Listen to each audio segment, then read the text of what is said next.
Today we're going to have a conversation with Dr. Jean Fagan Yellen, and we're going to learn about two remarkable women who lived more than a century apart.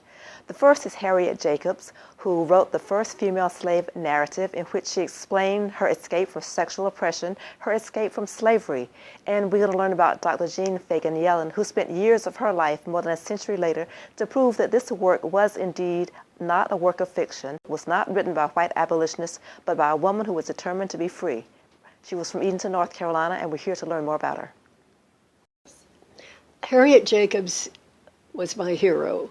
She was born here in Edenton in 1813, born into slavery. She managed to escape from slavery. She was a fugitive in the South. She was a fugitive in the North. After her freedom was bought, she wrote a book about her life, and she published it just before the Civil War was started. She was 6 years old before she knew that she was held in slavery. She was the pet of her mother and father. She was the darling of her grandmother. She was just cherished by uncles and aunts all around her. She had an extended family here in Edenton, and she did not know that she was as threatened until she was 6 years old when her mother died. And then she was very fortunate. She had a kind young mistress who thought she was a sort of pet and thought this bright young 6-year-old, she would like to have that child with her. And so she taught her to read, wonderful gift. And she taught her to sew, which enabled her to support herself and her children later. She avoided becoming her master's concubine by becoming pregnant. That's a drastic thing for a 15-year-old girl to do. It's a drastic thing for anybody to do. But she figured, and correctly, that he would not want to be bothered with her if she were not virginal. And she thought that if she took up with a man who had more power in the community than her master was a physician, he had status and power, but the man she took up with had much more status and much more power. He was a neighbor. He owned slaves. He was in the legislature. Ultimately, he sat a term in Congress. He was able to protect her. Did he protect her? Did he protect her children? Well, she had thought that if she had children by him, he would free them. He said he would, but he didn't.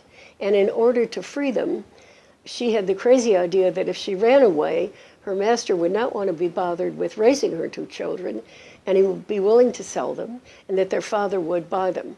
None of those things happened, but that was her plan. It was a desperate plan a teenage woman, a single mom, would have.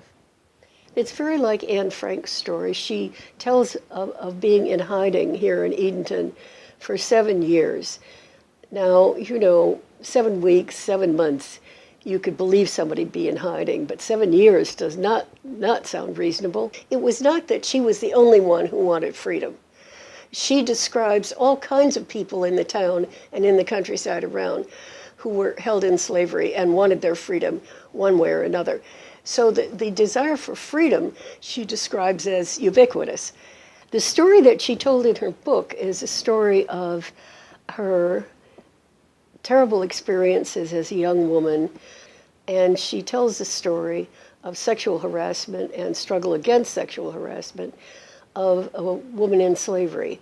It's the only story that tells that, the only book that tells that story in detail that we have.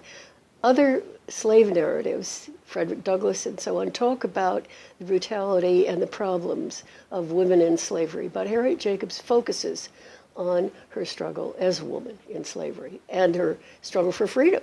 It was a very well-written book, and it was published pseudonymously. Her name was not on the book, and it was thought to be a novel by a white abolitionist woman who was an important writer at the time, Lydia Child. And so I read the book, and I also read Lydia Child's comments about it. And Lydia Child said she edited that manuscript, and her name was on the title page as editor. But she was clear that she had not written that manuscript, that a slave woman had written that manuscript. And I really thought Lydia Child might be telling the truth. It was that simple. But when Child's papers were being collected and edited at the University of Rochester, they came across some papers written by somebody named Harriet Jacobs, written to Child, and they sent me the papers when I requested them, and it turned out that that really told the story of the book. The real problem was finding out where all of these events occurred and learning that they all happened here in Edenton, North Carolina, was quite a process. I had asked librarians to send me any letters to or from Linda Brent, which is the name she used in the book. And Smith College had one letter, and it was signed Harriet, and it was not dated. None of her letters were dated. That was another problem. But it said, as a return, as you write a return address on the top of a letter, it said Edenton. And so I had a place. And then I listed what Harriet Jacobs wrote about 4 generations of her family and 4 generations of the family that owned her. And I then knew all that happened in Edenton. And Miss Van Moore was the one here in Edenton who established that the white family that owned Jacobs' family was the Horniblow family. And the Horniblow papers are in the state archives. So then I really had something to work on. During the war, as a published author, she was known to black people and to really the radicalized women in the North who were interested in her story.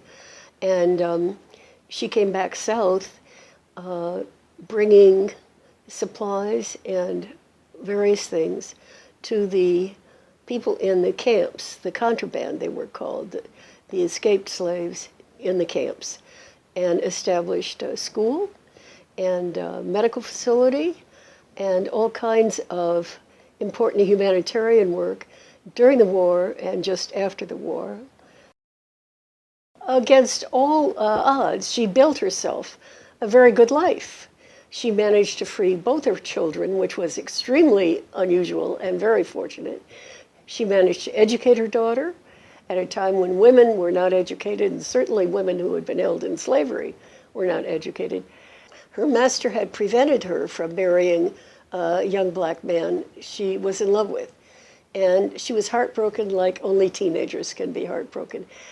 But she managed to cope with her sexuality and with her experience. I think that a lot of young women are very impressed by that. She had a lot of people working with her in the North for racial equality. She was pretty much alone asserting sexual equality and very much ahead of her time.